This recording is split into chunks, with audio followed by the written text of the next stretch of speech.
My t-shirt that I'm wearing is Juvenile Delinquency Exposed, Youth Aflame. And the t-shirt comes from a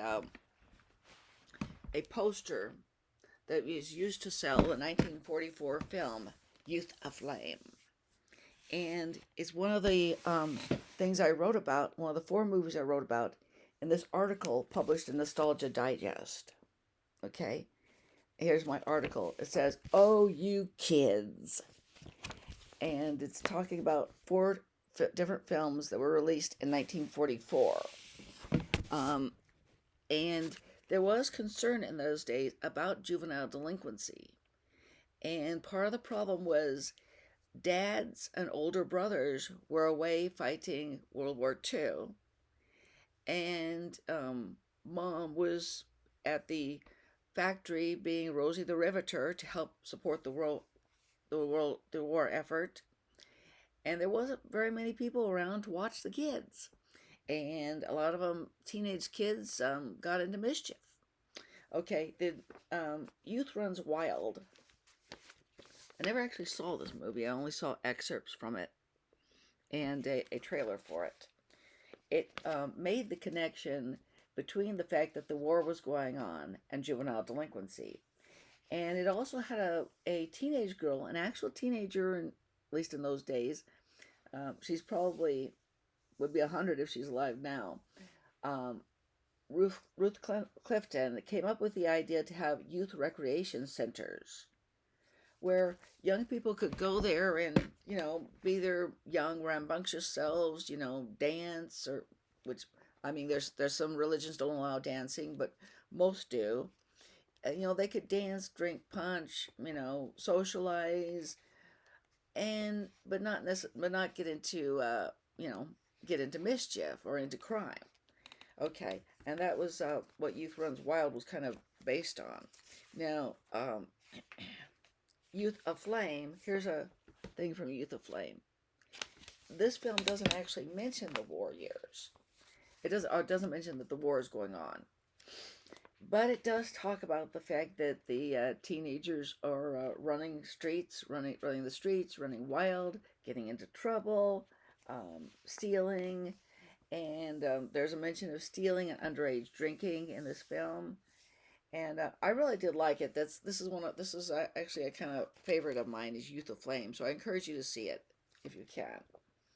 And it's about two sisters, Laura and Katie. Katie is the good girl. Laura is the bad girl. Laura sneaks out to meet her adult boyfriend. There's gonna be trouble there. Oh, but nobody gets pregnant though. There's nobody getting pregnant. She's not actually having sex with her adult boyfriend, but she is sneaking out and she is engaging in underage drinking. See, that was a major problem then, and it comes out in this movie.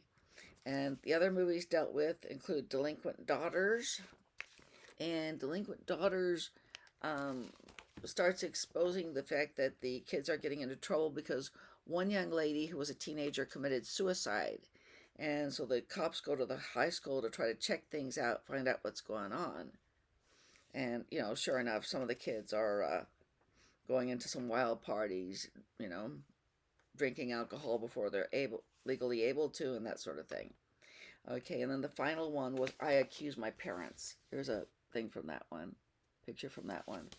And I Accuse My Parents is about a guy named Jimmy who his mom and dad are preoccupied. The father is something of a workaholic. The mother, the mother does not have a career. See, that's the thing is we can't beat on women's liberation because it didn't exist then. But um, she was kind of too involved in her social activities, and she also tended to take to drink. And anyway, he ends up getting into criminal activities largely, and he blames his parents for their being irresponsible.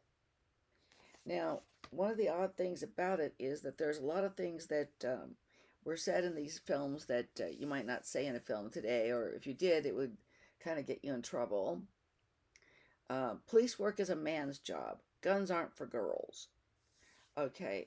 those are lines that wouldn't go over too well today. But there was other ones too. There was a lot of talk about there was some talk in Youth Aflame about teenage girls not doing as much to learn about homemaking as they should have learned. Um, but there's also things that were said in these films that could be said in a film today. Maybe most parents these days don't understand their children, but they try. What is this younger generation coming to? You young people sure make it hard on your parents these days. One generation has always blamed the other. Okay, now those things you could say today. When it was said in 1944, but you could say it today. My favorite, though, is the thing, what is this younger generation coming to? And that was occasioned by a young lady rattling off a lot of 1940s slang terms, which I didn't even quite get them. I didn't understand quite what she was saying. But anyway, hope you might be interested. Nostalgia Digest. Oh, You Kids by Denise Noe.